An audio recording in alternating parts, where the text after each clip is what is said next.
ស្រណោគ្រាដែលកន់ឡអូនឹងបងបានរួមសេចក្តីស្នេហានៅក្រោមរាំងស្មេនៃព្រះច័ន្ទថ្លាក្រោមផ្ទៃមេឃដ៏ធំលន់វើបងស្រណោសំដែងដែលស្រស់ស្រីចាប់ប្រាប់អើយបងគៀងកាយពេលនោះបងនៅមិនទាន់ហ៊ានឡើយព្រោះអ្វី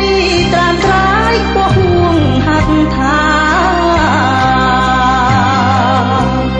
ស្នេហ៍ដែលមិនស្មើ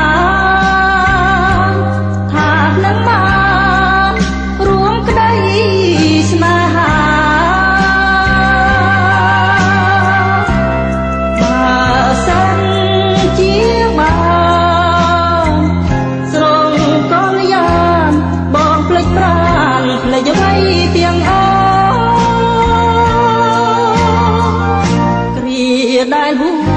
ស្រណោជាថ្មីបងអាឡ័យស្រមៃជានិច្ចស្រួនអើយតូចអើយតូចប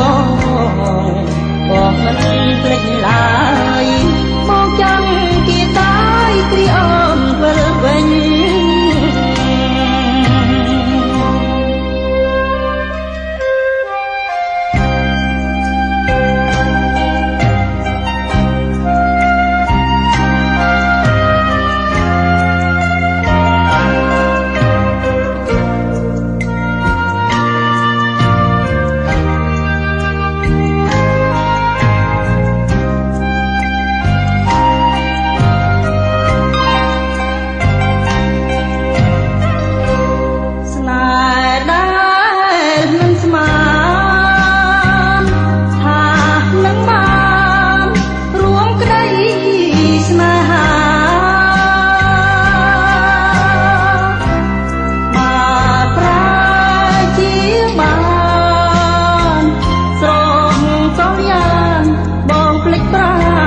អ្វីទាំងអស់គ្រាដែលហួងស្រណោជាថ្មី